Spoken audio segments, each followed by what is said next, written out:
Hey guys, okay, today we're going to study tissues.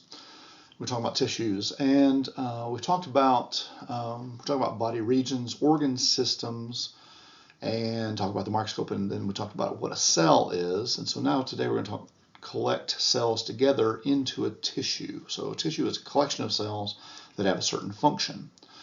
So the levels of study that we've looked at so far are in anatomy and physiology. You can look at the organism level, the whole organism. You look at organ system, and we talk about what the organ systems are: cardiovascular, respiratory, digestive, urinary, integumentary, lymphatic, and immune, skeletal, muscular, nervous, endocrine, and reproductive systems. Then you can also look at individual organs that are in an organ system. An organ system is a collection of organs.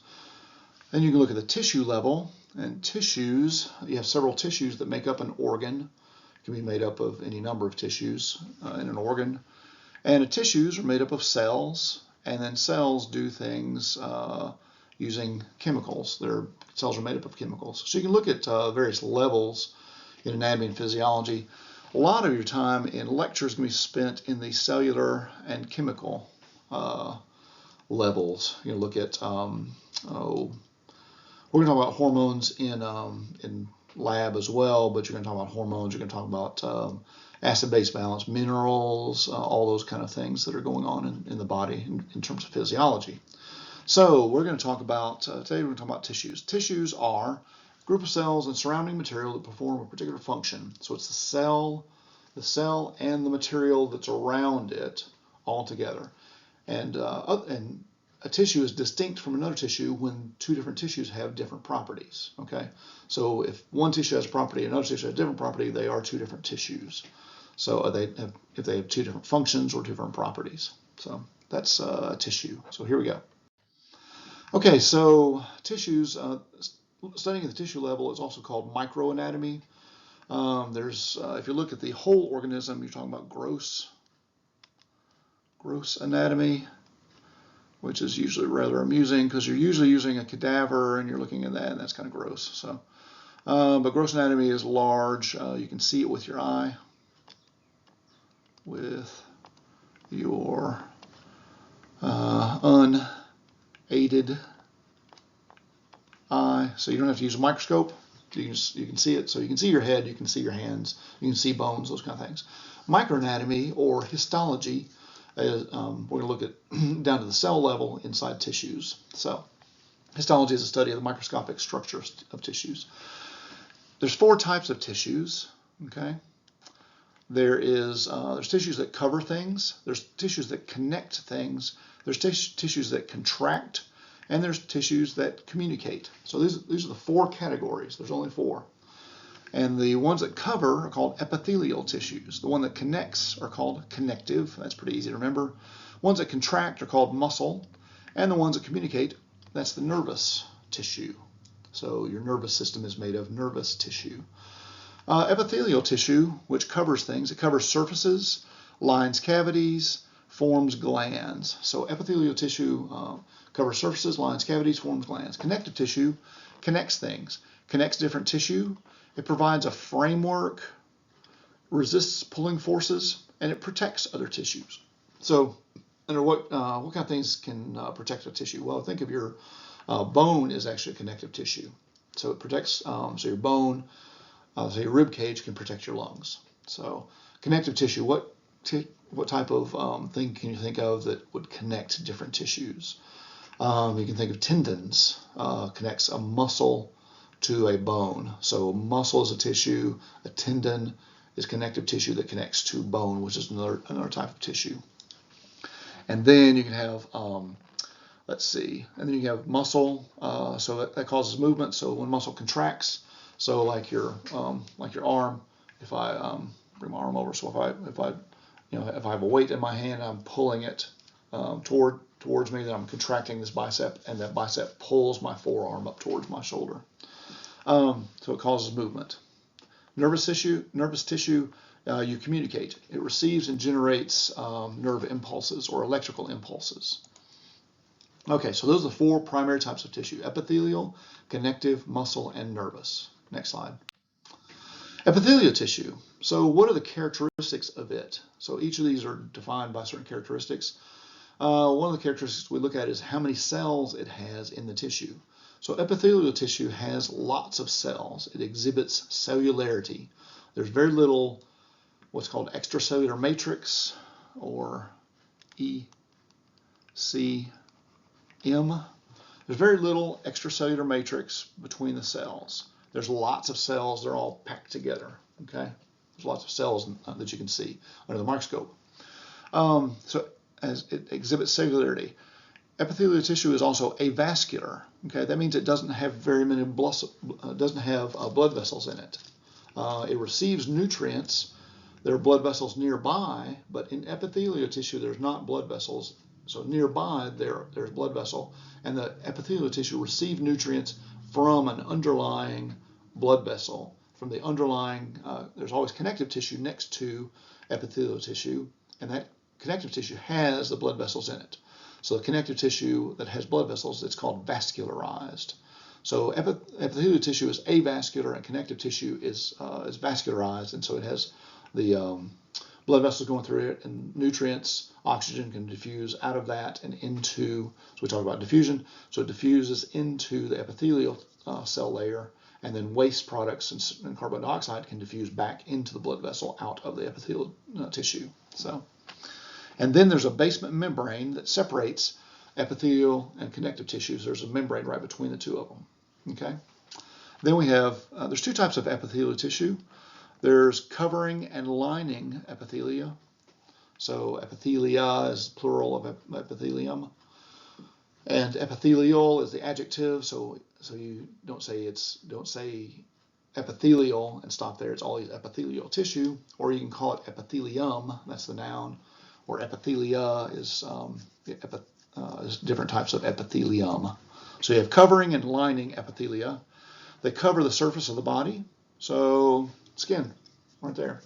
That's a covering epithelium. Covers some organs and lines all hollow body structures. Also, and the epithelial tissue, the covering lining stuff, forms these tight junctions between neighboring cells.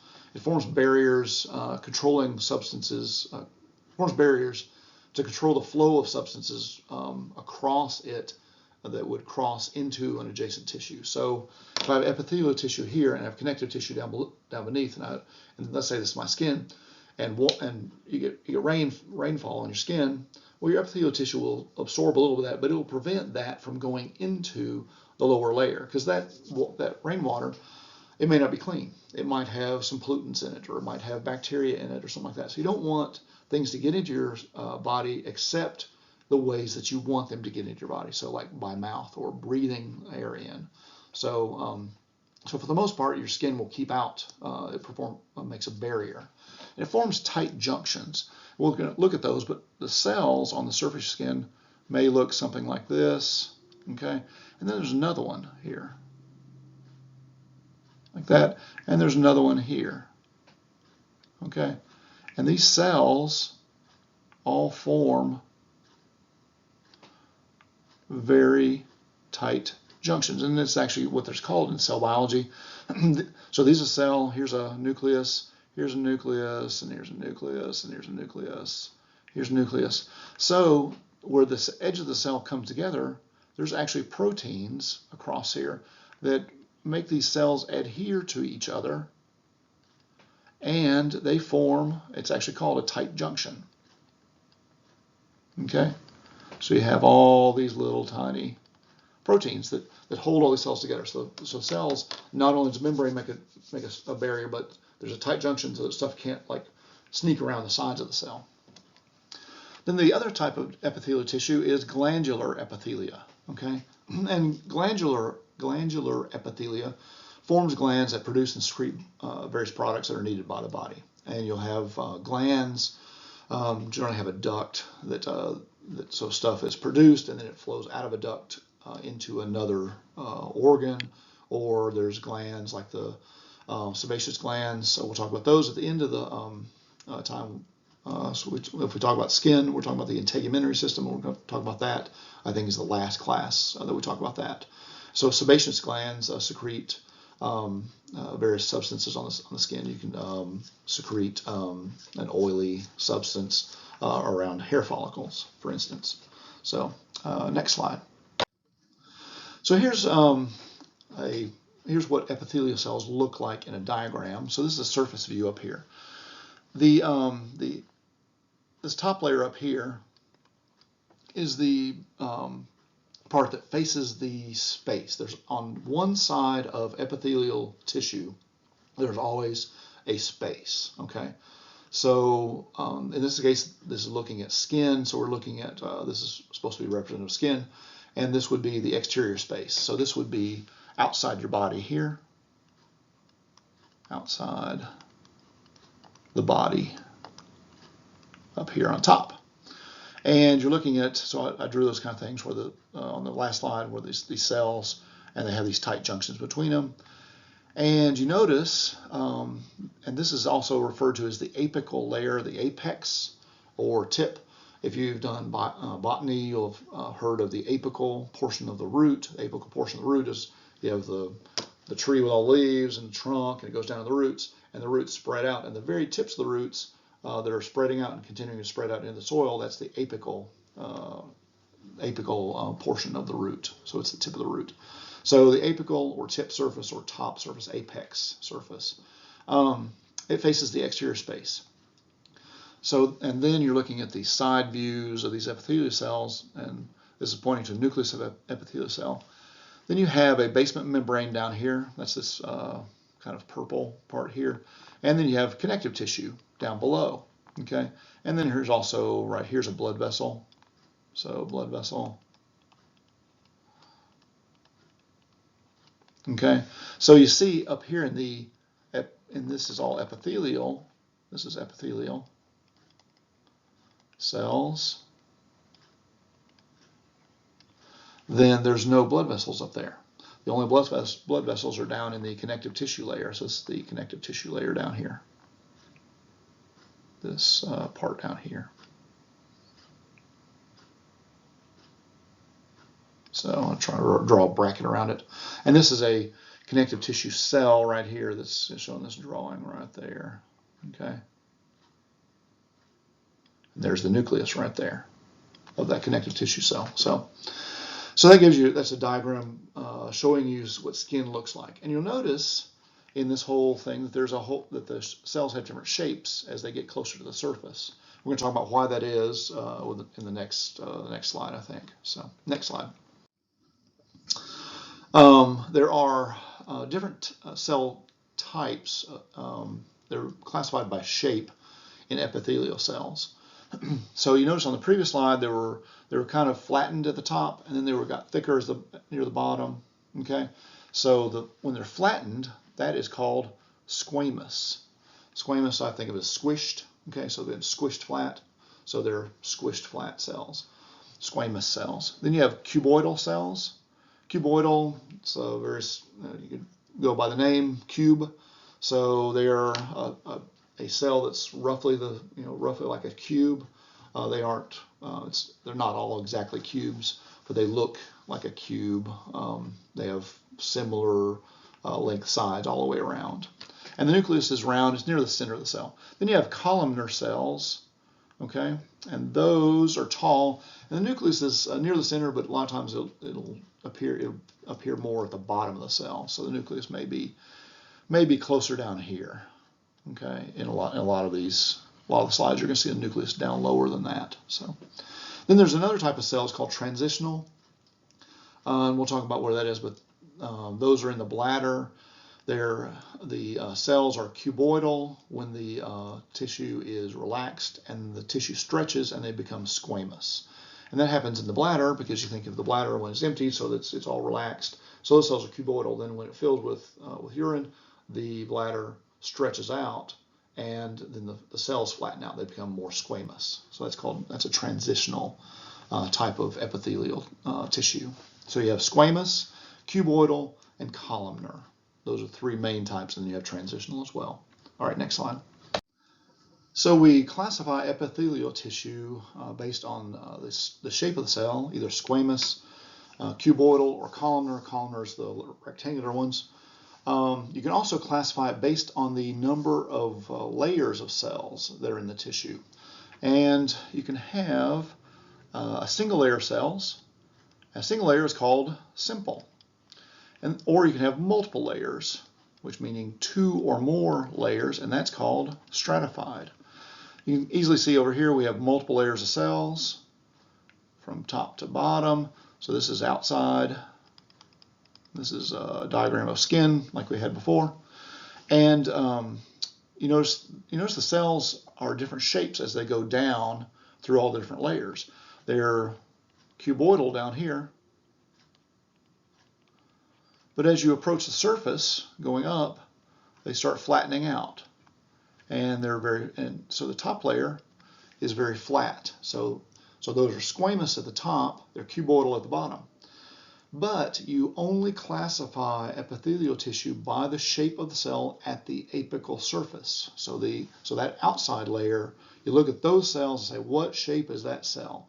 And that's the shape of the cell that's used to classify the epithelial tissue. You don't use the basement layer of cells, the basal layer of cells down at the bottom. You use the top layer, the apical. This is the apical layer.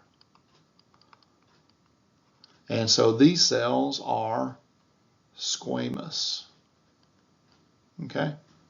And since you have multiple layers of cells, this would be called stratified.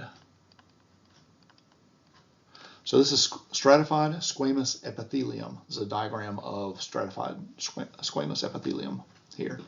And it's squamous because the flattened cells, the squamous cells at the apical layer. Okay, next slide. So how do you classify a tissue based on knowing these two things? So it's the number of cells in the cell layer and the shape of the cells that are in there. Well, you look at, this is a diagram out of your book, figure 6.1. This is simple epithelium. This is stratified epithelium, 2 more layers, squamous cell, cuboidal, and columnar. Okay? So just remember, so these 5 things, we're going to mix and match all of these in a second. Next slide. Okay, so let's put it all together. So you have simple and stratified, and then you have squamous, cuboidal, columnar, and transitional epithelial cell types, cell shapes. So what do each of these do? Well, it's simple epithelium. You can have squamous, cuboidal, or columnar cells.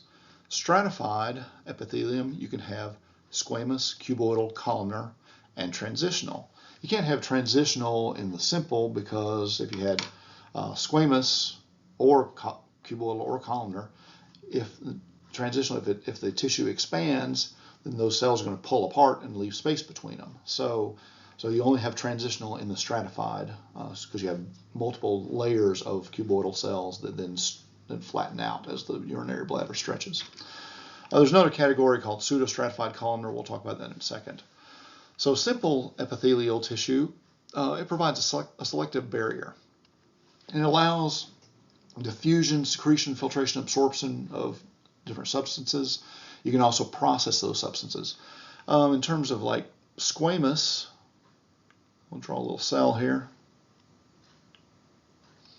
And another one. And do another one just for good measure. So this is a thin, 1 cell layer thick epithelial layer. So this is simple squamous epithelium. And since it's a thin layer, you can have diffusion of materials across it very easily. It's a thin cell layer, so you're going to find this like in the lungs. So you have simple squamous epithelium around the air sacs in the lungs, then you have capillaries all around that. So oxygen can diffuse into the capillaries and carbon dioxide can diffuse out into the air sacs so that it can be expelled when you breathe. And so it's a very easy barrier on the lining of the lungs. Cuboidal, you can have cuboidal cells in a simple arrangement. And these, since they're a little bit thicker, that tells you a little something. It tells you that the cells are probably processing things. They're absorbing things or maybe secreting things, or they're absorbing things and processing them and they go then on into the body from there. And you can have columnar, simple columnar epithelium, and those cells, they've got more space inside the cell, so those cells are probably making stuff, and so they're probably secreting products out into the space, into the lumen or the exterior, or they may be absorbing things, like in the small intestine. You're lined with columnar epithelium, so you're absorbing nutrients, and then those things get processed and then sent on into the bloodstream, where you send all the stuff you've eaten is absorbed and sent on into the liver. So you have this single layer of cells that allows diffusion, secretion, and filtration, absorption of different substances. Stratified, you have multiple cell layers. Now, why would you have multiple cell layers? Well, it makes the tissue more resistant to damage. So you also prevent pathogens or foreign materials from reaching tissues underneath. And so its skin is composed of multiple cell layers coming up to the surface. There's an underlying connective tissue layer down there, and then there's lots of layers of cells up top. And so you can do this. So you can rub like that, and you're not bleeding, because those skin cells, you can slough off a few of those, a couple layers of those, but you still haven't reached blood vessels underneath, and you haven't really damaged the skin at all. So you've just taken off a couple layers of cells as you're rubbing. If that was a single layer of cells and you started rubbing, eventually you would rub off those layers of cells, and the only thing left would be the underlying connective tissue layer with blood vessels in it. You bleed.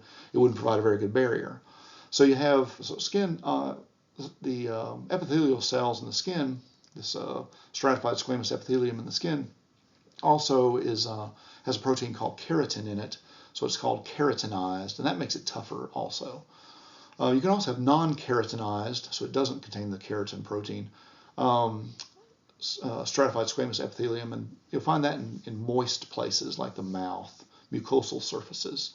So remember when we scraped our cheeks in the microscope lab 3, I guess, and we put that on our microscope slide. You can see those cells. We scraped off the top layer of cells, but you didn't scrape all the way down because you didn't bleed in your mouth. You scrape, so you have multiple layers inside your mouth and inside those mucosal surfaces. Transitional, once again, is that squamous, that cuboidal to squamous and back to cuboidal shape as the bladder fills and empties. Pseudostratified columnar. We're going to take a look at that later on. We'll look at pictures of all these things here shortly. Pseudostratified, pseudo meaning false, so it's falsely stratified. It looks like it's stratified, but it's not actually stratified. It looks like columnar cells. They are tall cells, but what you'll have are cells like this. So here's a nucleus, and you can tell that there's a cell because you can find the nucleus there.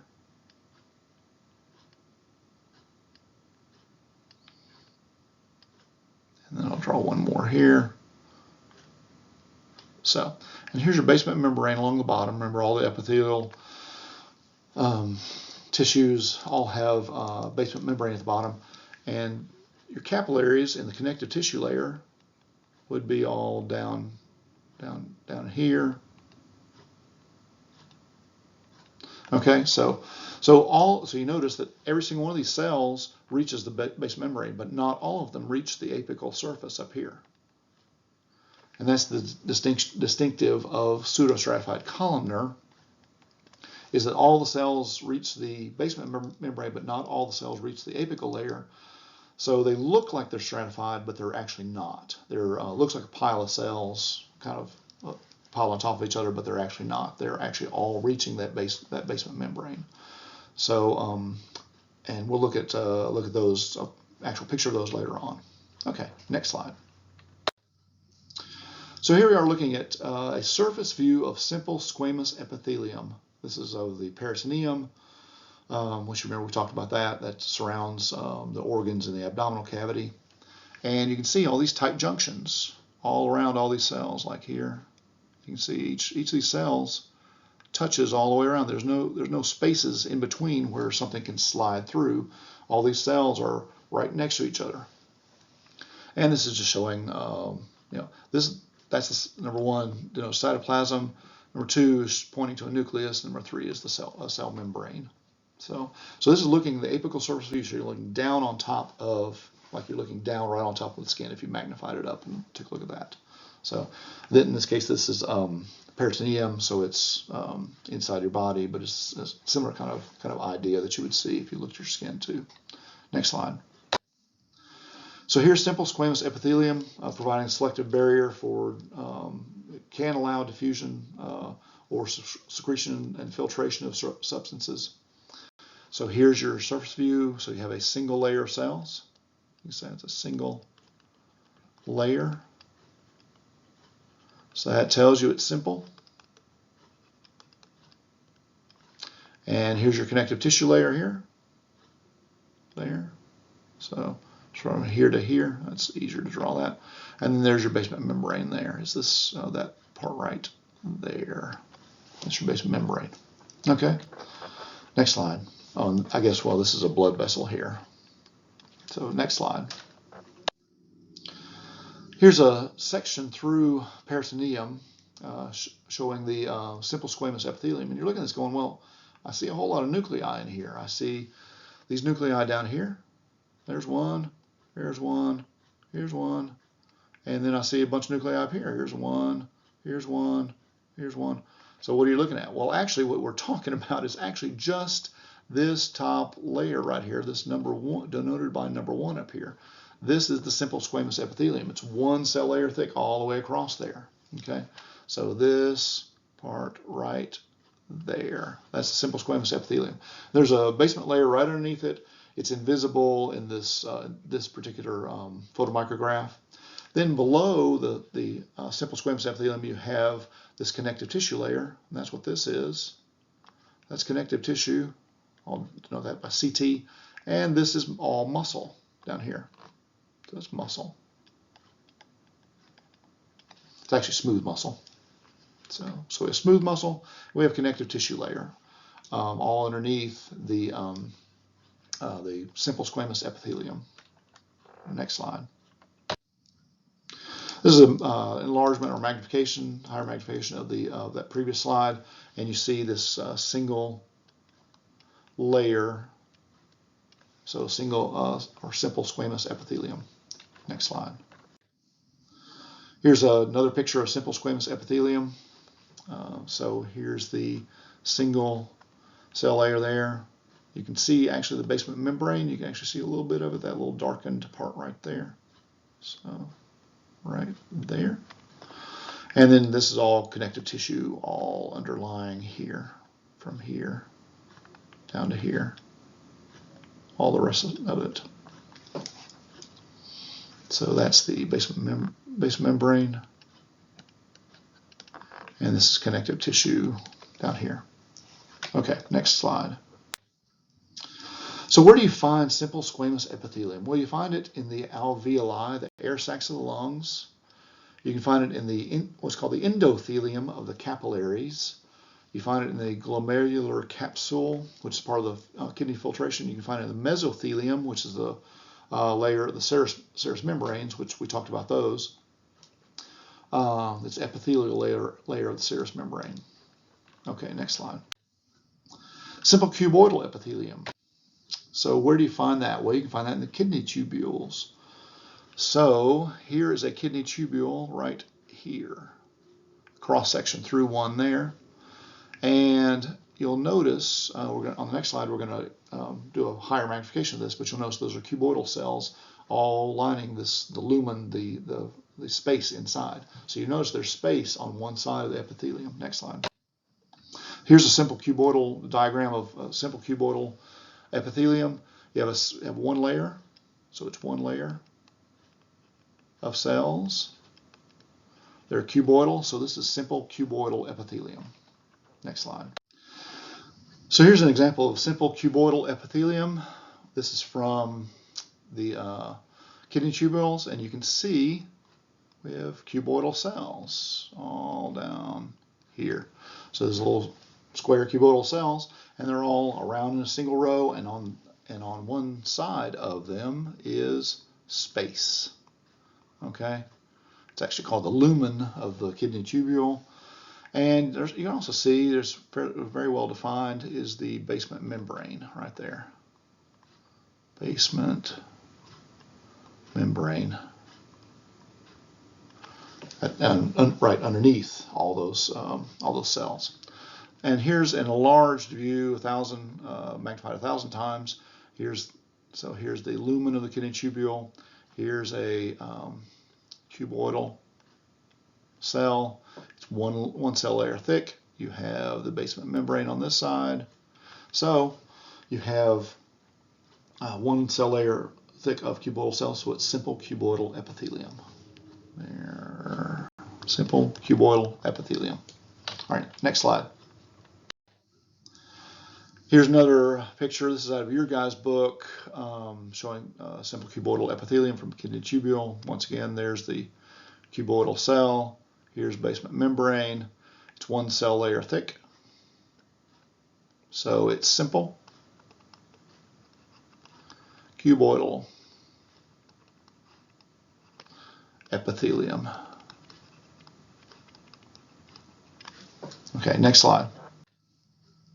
So where do you find simple cuboidal epithelia? You find it in the walls of the kidney tubules. You also find it in glands. So you have secretion of products are made by the simple cuboidal epithelial cells. And then those get secreted to various places. Next slide. Simple columnar. So it's going to be a single cell layer of columnar epithelial cells. And one place you find those is in the small intestine. So if you're looking at these, this is called a villus, this whole part here. So multiple of those will be called villi. Okay, so villi. So one is a villus. That's what the entire thing is, a villus, all the way across here. Okay. And then in between those are called crypts, but crypts. You'll talk about those, I think, next semester when you talk about the digestive system. And if you look very closely in this slide, these are all simple columnar epithelial cells. Boom, like that. I'm drawing them a lot bigger so you can see them, but they're all lined up like that. Okay, so this dark part right there, all those little things, those are all the nuclei. So nucleus, nucleus, nucleus, nucleus. Okay. So now we're going to enlarge this picture so you can see what it is. I just want to show you where these are, because the small intestine is this tube, but it's not a smooth tube. Inside the tube, the walls of the tube protrude in, and so it makes these fingers sticking in all the way down the small intestine, and that increases the surface area around this through the small intestine. So you have a lot more surface area to absorb nutrients from the food passing down the small intestine. Okay, next slide. So, and this just shows you these are, and on top of each of those, so the villus is there. So I'm going to draw this. It's not going to be easier. Draw the villus is here, and they have these columnar epithelial cells packed in real nice and tightly all the way around. Okay. All the way around, nucleus, nucleus, nucleus, all the way around like that.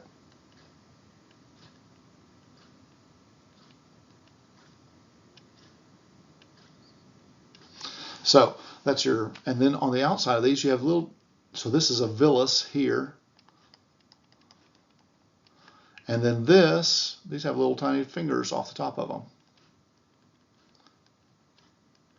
And those little fingers are called microvilli. That's what each of those things are. Then you also have another thing, and every once in a while you have this thing called a goblet cell, which actually, if you get the right, if you get the right orientation of it, it actually is shaped like a goblet, like that. Okay?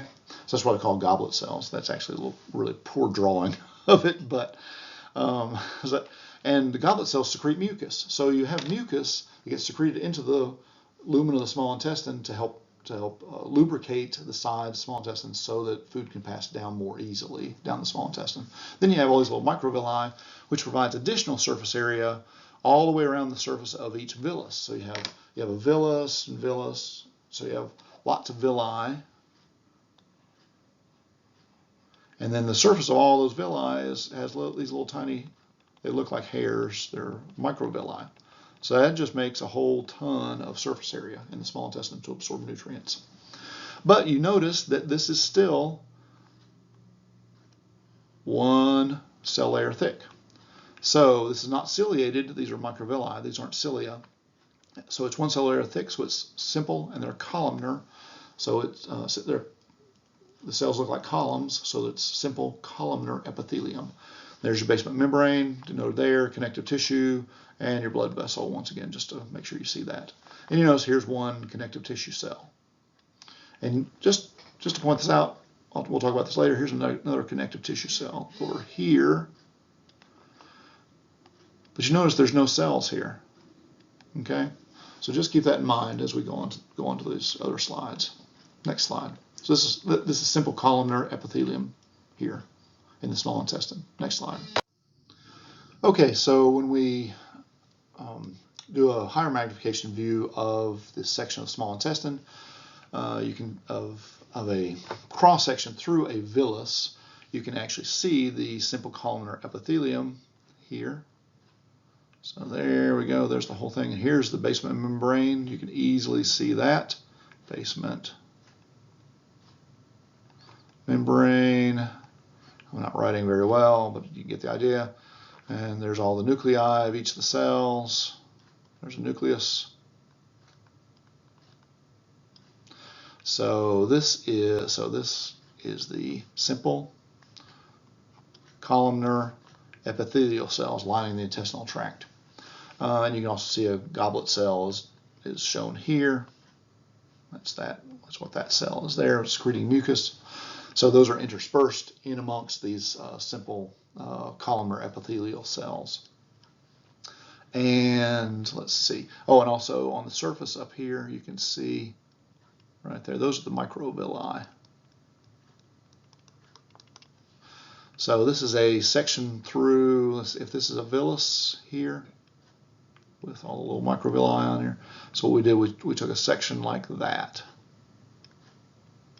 And that's what this is right here. So that's what that is. So that's simple columnar epithelium. All right, and then down below it this is all connective tissue down here. Connective tissue is all this stuff down here. Next slide. Here's from gallbladder. Here's simple columnar epithelium, and you can see this has looks. The nuclei are a little bit larger, but you can still see they're longer than they are wide. So these are columnar, so they're more rectangular shaped. So it makes it simple columnar epithelium. This is a picture out of your guys' book, and showing the basement membrane down there, and then the underlying connective tissue layer. So, and the gallbladders, remember, it's right underneath the liver, and it feeds into the upper part of the small intestine. All right, next slide. So where do you find simple columnar epithelium? You find it lining the stomach and intestines. It's non-ciliated, but it does have microvilli to increase the surface area. And this is what microvilli means. Micro meaning small, villi meaning shaggy hair. Then it's also found, simple columnar epithelium is also found in the uterine tubes. It is ciliated there because in the uterine tubes, the egg comes out of the ovary and goes into the uterine tube, and so these little fingers, little cilia, are waving the egg down towards the uterus. And then you have, so those are the cells that are lining the uterine tube. So the tube has an opening in the middle, and that's where the egg travels down. So you have to have epithelium lining that. So remember, epithelium always lines some sort of space. There's always space on one side space on one side of the epithelium. They have epithelial cells, and they have connective tissue down below that. It also lines the central canal of the spinal cord, and those are ciliated cells there as well. And they help move cerebrospinal fluid, which is also called abbreviated CSF. And we'll talk about that when we get to the nervous system. But it moves cerebrospinal fluid all down around the spinal cord and up around the brain. And the spinal cord has a little tiny hole right in the middle of the spinal cord. It's called the central canal. It goes all the way down. And so cerebrospinal fluid goes down through there and goes up and around the brain. So it flows. All right, next slide.